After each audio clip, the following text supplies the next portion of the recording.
इस कार्यक्रम के पुण्यार्चक हैं गुणायतन परिवार। गुणायतन परिवार द्वारा भोपाल में बड़ी सार्थक पहल की गई है, जिसमें बच्चों को संस्कार युक्त और गुणवत्तापूर्ण शिक्षा देने का मौका मिल रहा है। ये बच्चों की व्यवस्था की गई है, जिसमें 6वीं 7वीं के बच्चे इस साल लिए जाएंगे और 11वीं 12वीं और सीए फाउंडेशन के बच्चों को यहाँ रखा जाएगा। ये मेधावी छात्रों को प्रावीण्य के आधार पर उसे प्रविष्टि मिलेगी। पूरे देश भर से प्रविष्टियाँ आएगी। प्रत्येक कक्षा में मात्र 30-30 बच्चों का ही चयन होगा और चयनित बच्चे वे होंगे जो अपनी प्रतिभा के बल पर चुने जाएंगे और उनको एक प्रकार की स्कॉलरशिप दी जाएगी। ये छात्रवृत्ति के तहत पढ़ेंगे।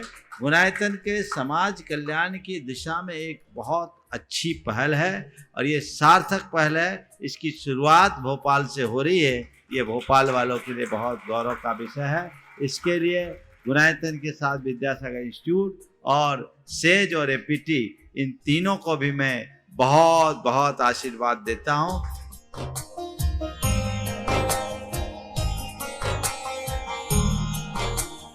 एक आदर्श और व्यवस्थित दिनचर्या का लक्ष्य प्राप्ति में बहुत बड़ा योगदान होता है।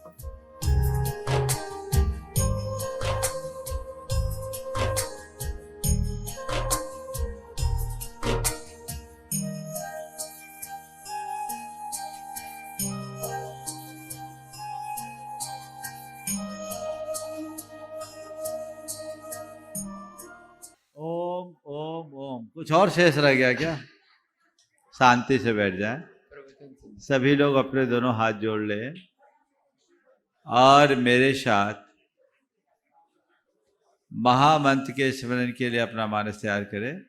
आप लोगों को पैरों में तकलीफ नहीं हो तो अंदर बैठ सकते हैं। सब लोग आ जाओ, अंदर बैठो, ज़्यादा अच्छा लगेगा। अंदर आके बैठ जाओ, हाथ जोड़ लो।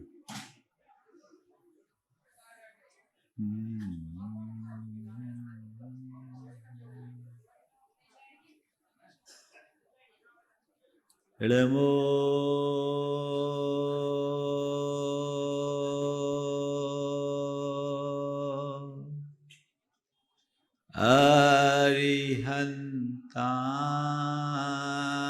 अरिहंताणं नमो अरिहंताणं इड़मो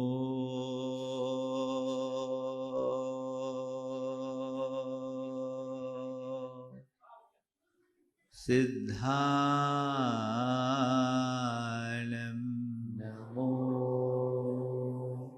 सिद्धाणं इड़मो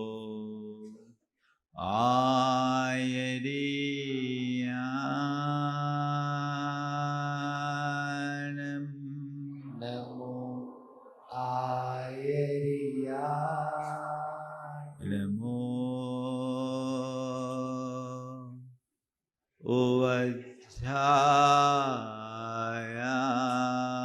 उवज्झायाणं नमो उवज्जायाणं नमो लोये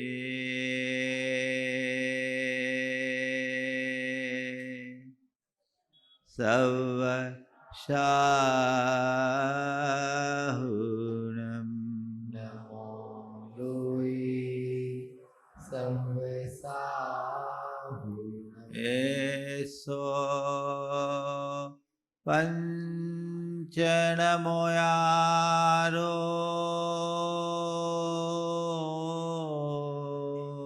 ऐसो पंच नमो यारो सर्वपाव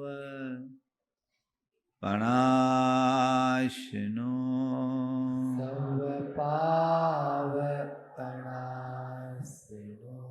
मंगलालं च सव्येसिं मंगलानं च सभेसि पठेमं हो मंगलम् परमं ओम मंगलम। जय बोलो देवादिदेव 1008 श्री भगवान महावीर स्वामी की जय। अहिंसा परमो धर्मे की परम पूज आचार्य गुरुवर श्री विद्यासागर जी महाराज की परम पूज्य मुनि श्री 108 प्रमाण सागर जी महाराज की ओम ओम।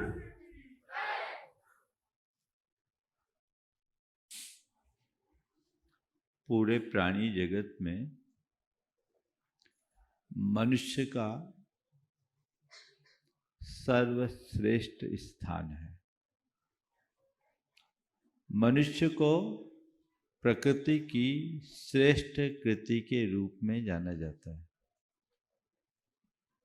ऊपरी तौर पर अगर देखें, हम में और जगत के अन्य प्राणियों में कोई मौलिक अंतर नहीं दिखता।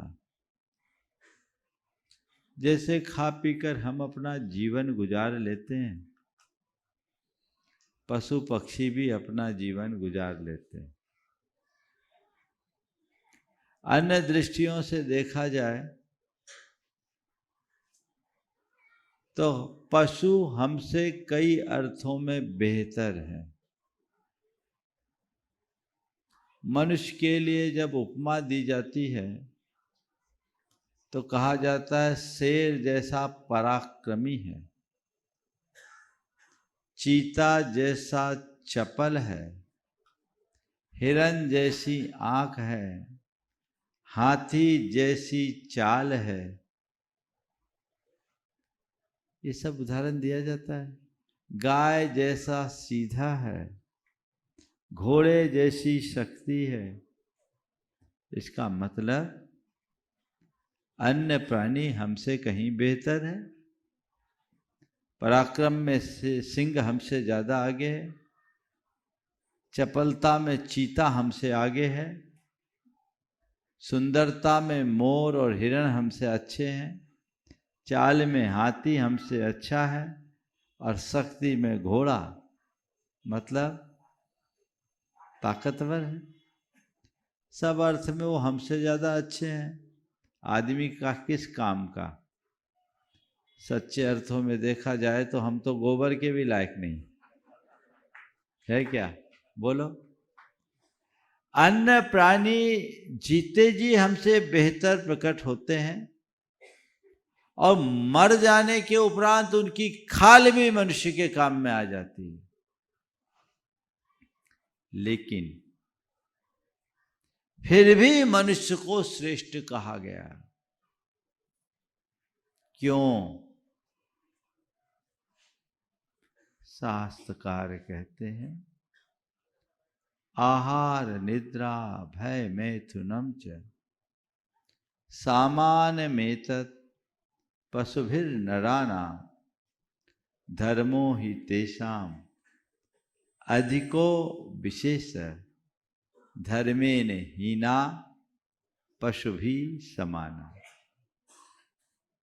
बाकी सब अर्थ में पशु हमसे आगे निकल सकते हैं, लेकिन धर्म ही एक ऐसा तत्व है जो मनुष्य के जीवन में ही संभव है। धर्म हमारे जीवन में वैशिष्ट्य प्रकट करता है। धर्म से शून्य मनुष्य पशु के समान है। इसका मतलब क्या निकला? हमारे मनुष्य होने का अर्थ तभी है जब हमारे जीवन में धर्म हो। समझ रहे बात को? धर्म से ही जीवन की सार्थकता है। धर्म विहीन मनुष्य पशु के समान है। अब थोड़ा अपने अंदर उतर करके देखने की जरूरत है कि मैंने आकृति से तो मनुष्य जीवन पा लिया है ना, मेरे भीतर मनुष्यता उभरी है कि नहीं,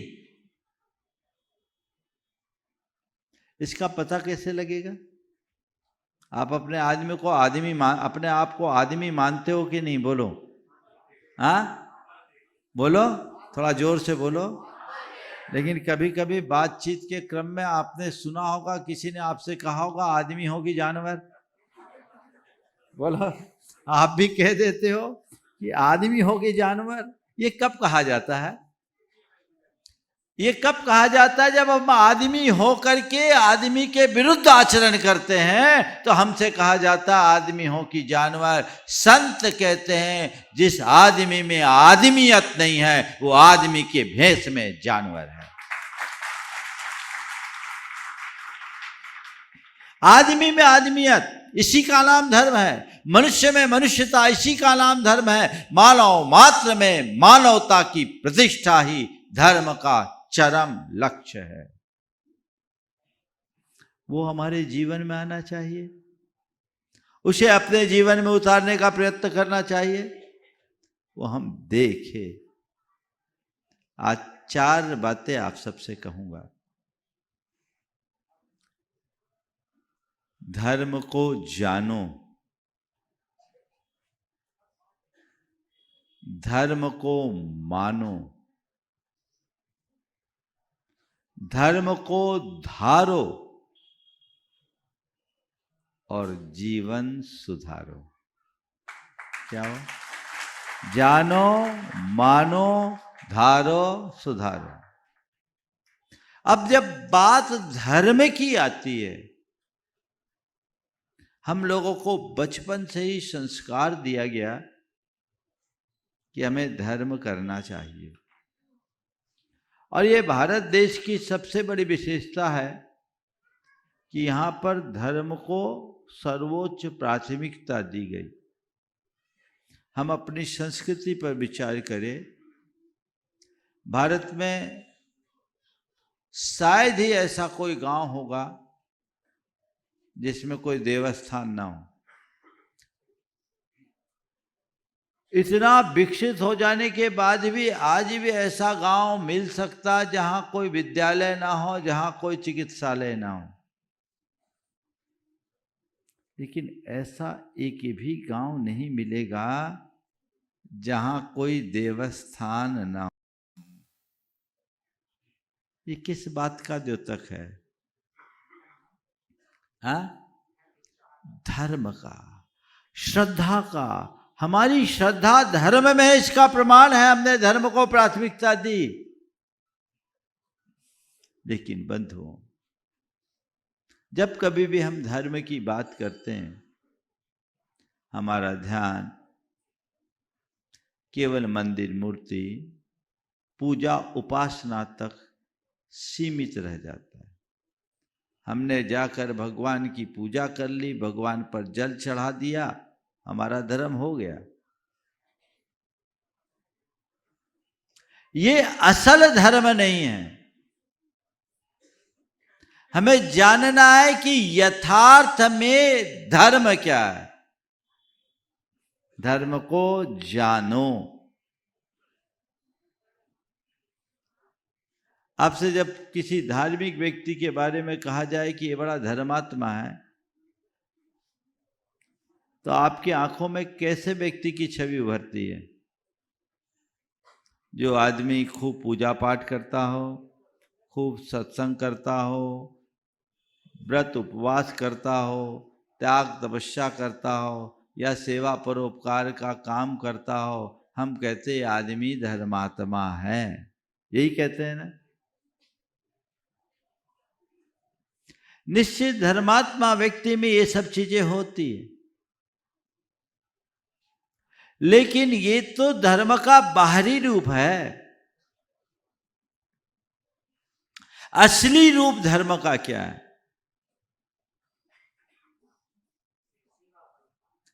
अंदर अहिंसा का भाव। समझ गए? जब मैं रामचरितमानस का अध्ययन कर रहा था तो विभिन्न प्रसंगों में तुलसीदास जी ने धर्म की अलग अलग परिभाषाएं दी। मैंने देखा, एक जगह लिखा उन्होंने, परहित सरिस धर्म नहीं भाई, पर पीड़ा सम नहीं अधमाई। दूसरी जगह लिखा, धर्म न दूसर सत्य समाना, आगम निगम पुराण बखाना। तीसरे स्थान पर उन्होंने लिखा, परम धर्म श्रुति विदित अहिंसा, पर निंदासम अघन गरीसा। अरे जब धर्म एक है तो व्याख्या तीन क्यों? और सबको कह रहे कि इसके जैसा कोई दूसरा धर्म नहीं। पहले कह रहे परहित सरिस धर्म नहीं भाई, और पर पीड़ा सम नहीं अधमाई। फिर कह रहे धर्म न दूसर सत्य समाना, आगम निगम पुराण बखाना। फिर कह रहे परम धर्म श्रुति विदित अहिंसा, पर निंदा सम अघन गरीसा। दो बातें इसमें ध्यान देने होगी। एक तो हर जगह धर्म की तीन अलग अलग व्याख्या की और तीनों को परम धर्म बताया। और दूसरी बात, इस व्याख्या में कहीं ये नहीं कहा कि धर्म करने का मतलब है पूजा करना, पाठ करना, स्वाध्याय करना, सत्संग करना, माला जपना, नाम सुमरना, कहीं नहीं लिखा। धर्म में एक जगह भी वो बातें नहीं लिखी जो हम आप सब धर्म के नाम पर करते हैं। मतलब समझ रहे हैं क्या कहना चाह रहे तुलसीदास जी? तीन जगह तीन बात की, पर तीनों का अर्थ एक ही है, वह है अहिंसा। वे मन वचन और काय तीन स्तर पर अहिंसा को अपनाने की प्रेरणा देते हैं। मन के स्तर पर सबसे बड़ा धर्म अहिंसा है, और निंदा करना, दूसरों की निंदा करना सबसे बड़ी हिंसा है। अहिंसा का पालन करो, मन से भी किसी की बुराई, निंदा, आलोचना, राग द्वेष परिणाम मत करो। ये मानसिक अहिंसा है।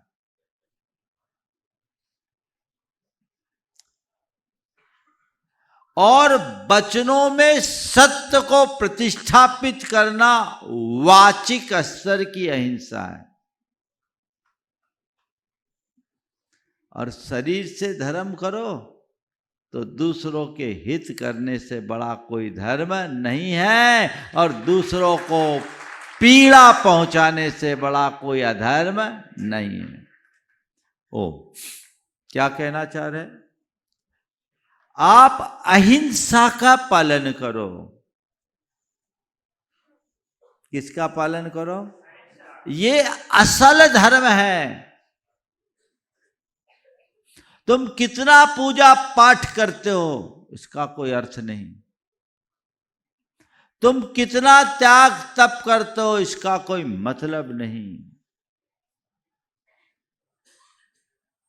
असल ये कि तुम्हारा हृदय दया, करुणा, अहिंसा की भावना से भरा है या नहीं। जितने लोग यहां बैठे सब धर्म को मानने वाले हैं। बोलो धर्मी हो कि नहीं हो? बोलो जोर से। सब धर्मी है ना? महाराज धर्मी नहीं होते तो यहां क्यों आते? हम धर्म को मानने वाले लोग हैं। क्या है? क्या है? मानने वाले लोग हैं। पर मैं आपसे कहता हूं भैया, मानना बाद में, पहले जानो। धर्म को जानो। धर्म को जानने के बाद यदि तुम मानोगे तो तुम्हारे अंदर धर्म की चमक प्रकट होगी। धर्म है अहिंसा। मुझे हिंसा से मुक्त जीवन जीना है। मन, वचन और शरीर के स्तर पर हिंसा मुक्त जीवन जीना है। अहिंसा को धर्म मानते हो? बोलो। अभी तो जिसे तुम कर रहे हो उसी को धर्म मानते हो। हर आदमी अपना जो कर रहा है वही उसका धर्म हो गया। मानने से धर्म नहीं होता, जानने के बाद धर्म होता है। जिस दिन तुम जानकर मानोगे जीवन का काया पलट हो जाएगा। तो धर्म को जानो, अहिंसा धर्म है। यहां उपस्थित सभी लोगों से मैं एक सवाल करता हूं, ये बताइए, कोई आदमी खूब पूजा पाठ करे और उसके बाद भी हिंसापूर्ण आचरण करे तो क्या उसकी पूजा, उसका धर्म सार्थक होगा? नहीं होगा ना? क्यों नहीं होगा? क्यों नहीं होगा? मैं आपसे एक दूसरा सवाल करता हूं, कोई आदमी आपके घर में जाए और घर में रखी हुई चीजों को उठा करके फेंकना शुरू कर दे, उनसे तोड़ फोड़ करना शुरू कर दे, तो आप उससे प्रसन्न होगे कि नाराज? बोलो। घर जाकर घर की चीजों को तोड़ेगा फोड़ेगा तो उससे प्रसन्न तो नहीं होंगे, नाराज ही होंगे ना? पक्का है ना? मैं आपसे कहता हूं, यहाँ जितने लोग उपस्थित हैं प्राय सभी इस विश्वास में जीते हैं कि ये संसार परमात्मा का घर है। मानते हो कि नहीं? बोलो थोड़ा जोर से। और संसार के जितने भी प्राणी हैं वो परमात्मा की संतान है कि नहीं? बोलो। तुम्हारे घर में जाकर कोई तुम्हारे बच्चे को तमाचा मारेगा तो तुम क्या उसका स्वागत करोगे? हाँ?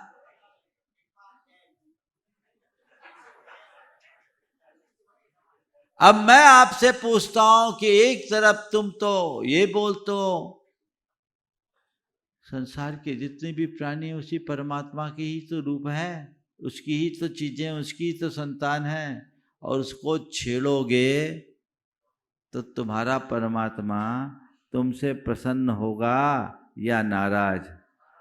बोलो। अब बताओ, तुमने पूजा पाठ करके परमात्मा को प्रसन्न करने की कोशिश की और बाहर आकर उसी जीते जागते परमात्मा की हत्या कर दी और फिर कह रहे हैं परमात्मा मुझ पर कृपा कर। ऐसे व्यक्ति पर परमात्मा की कृपा नहीं, वो कोप का भाजन बनेगा। इसलिए कहते अहिंसा को अपनाइए। सब जीवों को अपने समान समझने की कोशिश कीजिए। जैसे मेरी आत्मा है वैसे ही सब प्राणियों की आत्मा है। जैसे मैं जीना चाहता हूं वैसे ही अन्य प्राणी भी जीना चाहते हैं। जैसे मैं मरना नहीं चाहता वैसे ही अन्य प्राणी भी मरना नहीं चाहते। इसलिए मेरा ये कर्तव्य है कि मैं खुद जीऊं और औरों को जीने दूं। जियो और जियो और जियो और। आजकल तुम लोग क्या करते हो? पियो और क्या हो रहा है? कहाँ जा रहे हो? हाँ, बदलाव लाइए, धर्म को जानिए, अहिंसा को अपने जीवन का आदर्श बनाइए। अपने प्रत्येक विचार और व्यवहार में अहिंसा को प्रतिष्ठित करने की कोशिश कीजिए। अपना खान पान अहिंसक हो, अपना आचार विचार अहिंसक हो। अगर आपके खान पान में हिंसा है तो आप अपने जीवन को व्यर्थ कर रहे हैं। आपके विचार व्यवहार में हिंसा है तो वह भी आपके जीवन को बर्बाद कर रहा है। हर स्तर पर ठीक होना चाहिए। तो जानो और मानो। क्या है धर्म? अहिंसा धर्म है। इसको जानो और अपनी मान्यता में ये बात बिठाओ, मुझे अहिंसा अपनाना है। फिर इसको धारो। धर्म को धारो। धर्म की बातें करने में उद्धार नहीं है, धर्म को धारण करने में उद्धार है।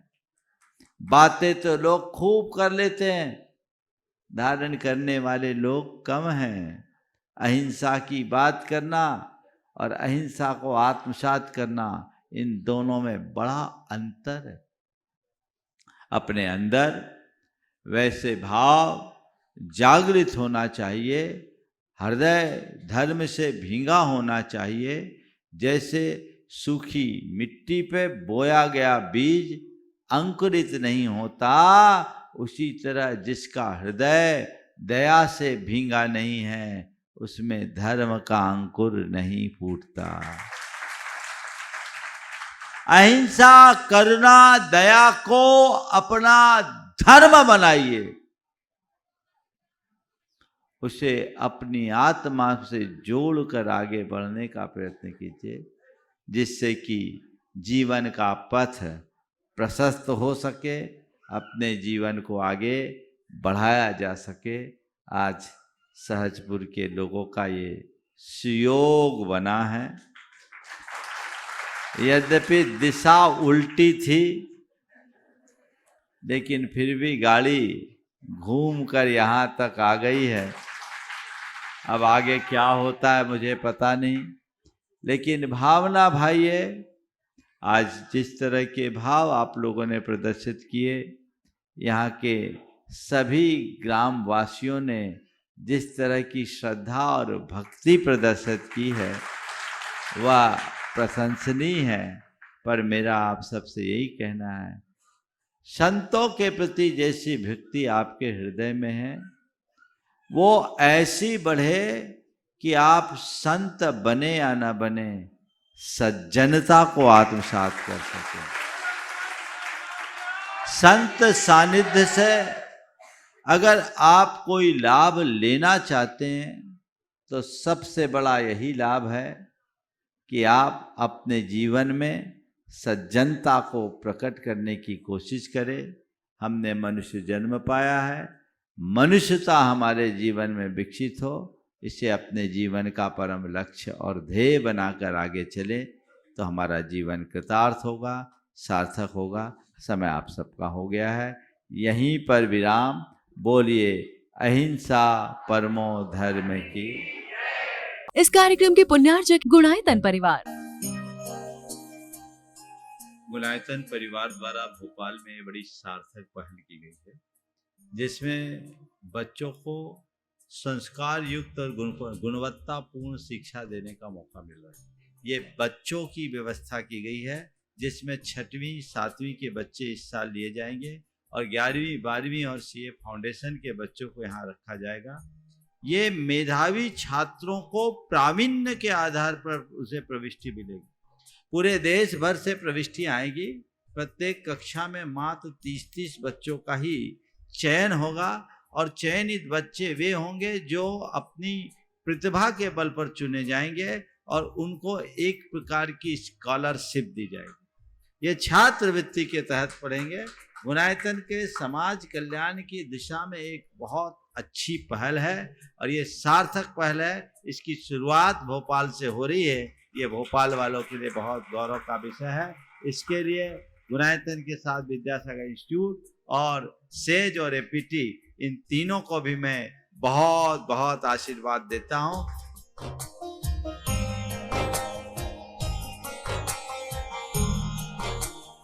एक आदर्श और व्यवस्थित दिनचर्या का लक्ष्य प्राप्ति में बहुत बड़ा योगदान होता है।